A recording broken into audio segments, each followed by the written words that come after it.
Myself, Praveen, working as a lecturer in Commerce Department, Sir CRT College for Women. Now, I am going to the subject Business Organization and Management. The topic is Line and Staff of Organization. And now I want to deal with Unit 5. Now I am going to the topic Line and Staff Organization. Introduction. Line వ్యవస్థ మరియు staff వ్యవస్థ పరిచయం. An organizational structure is mainly concerned with the allocation of duties and responsibilities and delegation of authority. It represents hierarchical arrangement of various positions in the organization. There are a number of organizational structures, and the adoption of a particular form of organization structure depends upon the nature, scale, and size of the business. మనకి ఇక్కడ organisational structure అనేది ప్రతి కంపెనీకి కూడా ఒక structure అనేది ఉంటుందన్నమాట. అది వేరియస్ లెవెల్స్ అనేవి ఉంటాయి ఆర్గనైజేషన్ స్ట్రక్చర్లు. అది సుపీరియర్ టు సబార్డినేట్ రిలేషన్షిప్స్ అనేవి ఉంటాయి అన్నమాట. ఆ సుపీరియర్కి ఇక్కడ కొన్ని డ్యూటీస్, అలాగే రెస్పాన్సిబిలిటీస్, అలాగే డెలిగేషన్ ఆఫ్ అథారిటీ, ఇవన్నీ కూడా ఆ సుపీరియర్కి ఎలకేట్ చేయబడతాయి అన్నమాట. అలాగే ఈ ఆర్గనైజేషన్ స్ట్రక్చర్ అనేది ఒక హైరార్చికల్ లెవెల్లో ఉంటుంది. అంటే సుపీరియర్ టు సబార్డినేట్ వరకు ఒక వర్టికల్గా ఒక హైరార్చికల్ లెవెల్ అనేది ఉంటుందన్నమాట. అలాగే మనకి నెంబర్ ఆఫ్ ఆర్గనైజేషనల్ స్ట్రక్చర్స్ అనేవి ఉన్నాయి. ఆ నెంబర్ ఆఫ్ ఆర్గనైజేషన్ స్ట్రక్చర్స్లో కంపెనీకి ఏది సూటబుల్లో ఆ స్ట్రక్చర్ని వాళ్ళు సెలెక్ట్ చేసుకోవడం అనేది జరుగుతుందన్నమాట. అది వాళ్ళు ఎలా సెలెక్ట్ చేసుకోవాలి ఏంటి అనేది దేని మీద డిపెండ్ అయి ఉంటుందంటే నేచరు, అలాగే స్కేలు, అలాగే సైజ్ ఆఫ్ ద బిజినెస్. ఆ బిజినెస్ యొక్క నేచర్ ఏంటి, అలాగే స్కేల్ ఏంటి, అలాగే సైజ్ ఆఫ్ ది బిజినెస్, ఆ కంపెనీ యొక్క సైజుని బట్టి, అలాగే స్మాల్ స్కేలా లార్జ్ స్కేలా దాన్ని బట్టి, అలాగే ఆ బిజినెస్ ఎలాంటి బిజినెస్ చేస్తున్నారు, దాని యొక్క నేచర్ ఏంటి, దాన్ని బట్టి ఈ ఆర్గనైజేషన్ స్ట్రక్చర్ అనేది వాళ్ళు అడాప్ట్ చేసుకోవడం అనేది జరుగుతుందన్నమాట. And then line organisation. Line organization is the simplest and oldest form of organization.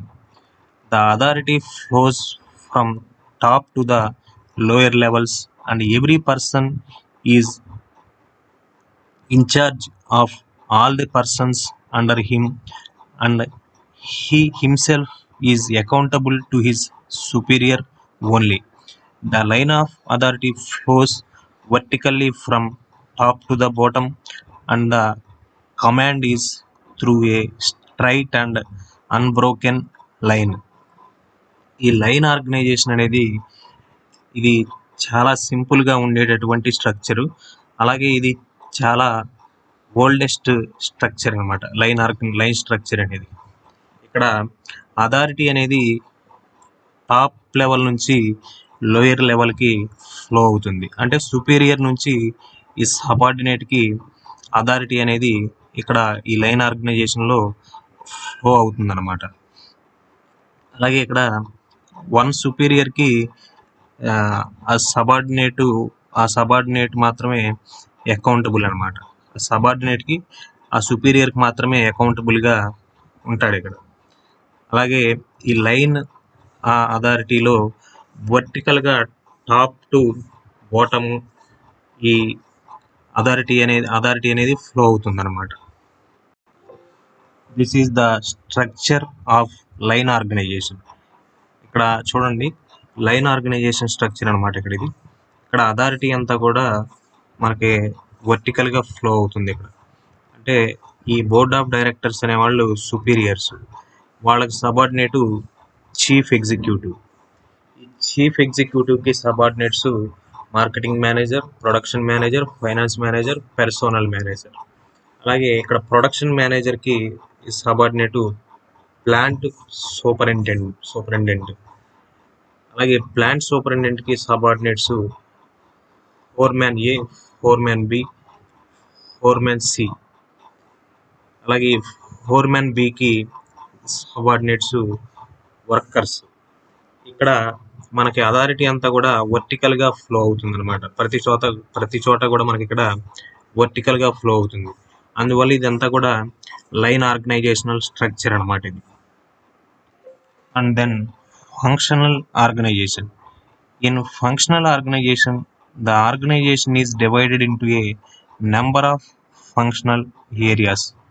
Each function is managed by functional expert in that area.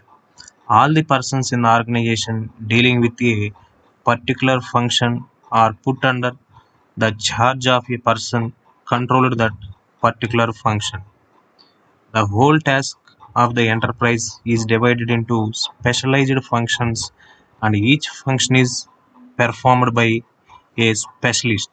The specialized in charge of that functional department will have authority over all other employees for his function. ఈ functional organisation అంటే ఈ ఆర్గనైజేషన్ని number of functional areas కింద divide చేస్తారు. అంటే number of departments కింద ఆర్గనైజేషన్లో కొన్ని ఫంక్షన్స్ని departments కింద డివైడ్ చేసి ఆ డిపార్ట్మెంట్కి ఒక ఎక్స్పర్ట్ పర్సన్ ఎవరైతే ఉన్నారో అతన్ని ఇన్ఛార్జ్ కింద అపాయింట్ చేస్తారనమాట. ఫర్ ఎగ్జాంపుల్ ప్రతి ఆర్గనైజేషన్లో కూడా మనకి నెంబర్ ఆఫ్ డిపార్ట్మెంట్స్ ఉంటాయి. మార్కెటింగ్ డిపార్ట్మెంటు, అలాగే హ్యూమన్ రిసోర్స్ డిపార్ట్మెంటు, అలాగే finance department, research and development department, production department, ఇలా నంబర్ ఆఫ్ డిపార్ట్మెంట్స్ ఉంటాయి. ఇక్కడ ఫైనాన్స్ డిపార్ట్మెంట్కి ఒక ఎక్స్పర్ట్, ఎవరైతే ఆ ఫైనాన్స్లో ఎక్స్పర్ట్ పర్సన్ ఉన్నాడో అతన్ని ఫైనాన్స్ మేనేజర్ కింద అపాయింట్ చేస్తారు. అలాగే హ్యూమన్ రిసోర్స్ డిపార్ట్మెంట్కి ఎక్స్పర్ట్ ఎవరంటే హ్యూమన్ రిసోర్స్ మేనేజర్ ఎవరైతే ఉన్నాడో అతన్ని ఆ ఫంక్షన్కి ఎక్స్పర్ట్ కింద అపాయింట్ చేస్తారు. అలాగే మార్కెటింగ్ డిపార్ట్మెంట్ ఎక్స్పర్ట్ ఎవరైతే ఉన్నారో వాళ్ళని మార్కెటింగ్ ఫంక్షన్కి ఇన్ఛార్జ్ కింద అపాయింట్ చేస్తారు. ఇలా ఈ ఆర్గనైజేషన్ని డిఫరెంట్ ఫంక్షన్స్ కింద డివైడ్ చేసి దాంట్లో ఎక్స్పర్ట్ పర్సన్స్ని వాళ్ళకి ఇన్ఛార్జ్ కింద అపాయింట్ చేస్తారనమాట. ఇప్పుడు ఆ ఆర్గనైజేషన్లో పనిచేసే ఎంప్లాయీస్ అందరూ కూడా ఎవరైతే ఈ ఫంక్షనల్ ఆర్గనైజేషన్లో ఎక్స్పర్ట్స్ ఎవరైతే ఉన్నారో వాళ్ళ ఆదేశాలన్నిటిని కూడా ఎంప్లాయీస్ అందరూ కూడా పాటించాలన్నమాట. ప్రతి ఫంక్షన్కి ఒక ఎక్స్పర్ట్ ఉంటాడు కాబట్టి ఆ ఎక్స్పర్ట్ అండర్లో ఎంప్లాయీస్ అందరూ కూడా పని చేయాలన్నమాట. And then next line and staff organisation. Line and staff organization is a combination of line and functional structures. The line authority flows in a vertical line in the same manner as in line organization.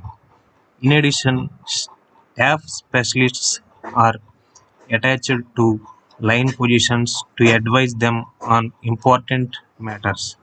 The specialists have no authority to command subordinates in other departments.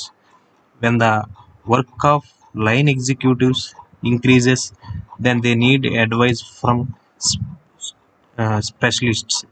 The staff positions are created to support the line managers. Every staff specialist, however, has line authority over the subordinates in his own department. ఇక్కడ line and staff organisation అంటే it is a combination of line and functional structures.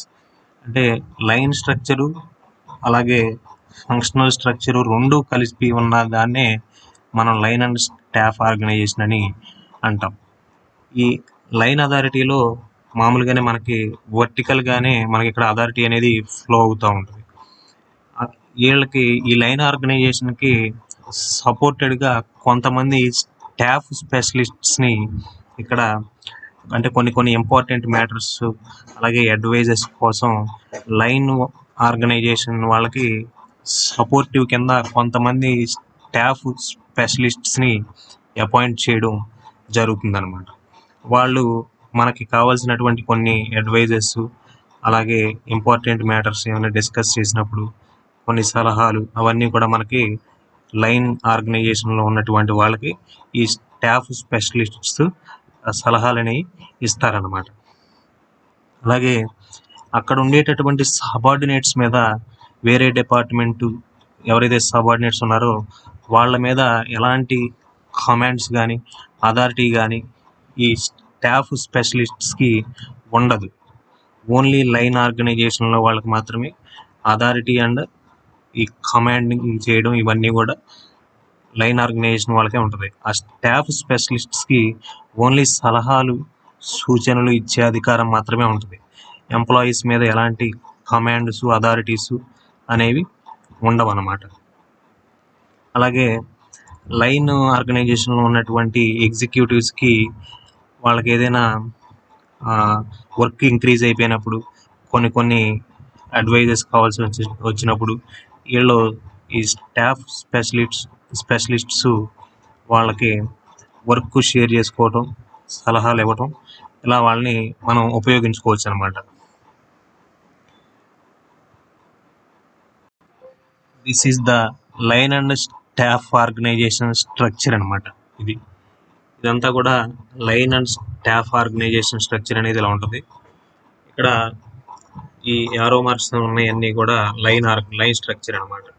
ఇదంతా కూడా board of directors, chief executive, production manager, finance manager, marketing manager, అలాగే plant manager 1, plant manager 2, accounts executive, manager industrial goods, manager consumer goods. ఇదంతా కూడా line organisation అనమాట. ఇక్కడ ఎవరైతే మనం ఇక్కడ ఈ హారిజాంటల్గా లైన్స్ ఉన్నాయో వీళ్ళు అందరూ కూడా స్టాఫ్ ఆర్గనైజేషన్. ఇక్కడ అసిస్టెంట్ టు చీఫ్ ఎగ్జిక్యూటివ్ అంటే చీఫ్ ఎగ్జిక్యూటివ్ లైన్ ఆర్గనైజేషన్లో ఉన్నాడు. ఇక్కడ ఈ అసిస్టెంట్ టు చీఫ్ ఎగ్జిక్యూటివ్ అనే ఆయన స్టాఫ్ అనమాట. అంటే ఈ చీఫ్ ఎగ్జిక్యూటివ్స్కి కావాల్సినటువంటి సలహాలు సూచనలు ఇవ్వడానికి ఈ స్టాఫ్ ఆర్గనైజేషన్ అనేది ఇక్కడ ఉందన్నమాట. అలాగే ఇక్కడ R&D manager, quality control manager, management accountant, marketing research వీళ్ళు కూడా స్టాఫ్ ఆర్గనైజేషన్ అనమాట. అంటే వీళ్ళ ప్రొడక్షన్ మేనేజర్కి కావాల్సినటువంటి సలహాలు సూచనలు, అలాగే ఫైనాన్స్ మేనేజర్కి కావాల్సినటువంటి సలహాలు సూచనలు మేనేజ్మెంట్ అకౌంటెంట్ వస్తాడు. అలాగే మార్కెటింగ్ మేనేజర్కి కావాల్సినటువంటి సలహాలు సూచనలు మార్కెటింగ్ రీసెర్చ్ డిపార్ట్మెంట్ ఎవరైతే ఉన్నారో వాళ్ళు ఈ సలహాలు ఇవన్నీ సూచనలన్నీ కూడా ఇస్తారనమాట. This is the line and staff organisational structure. Okay, thank you all.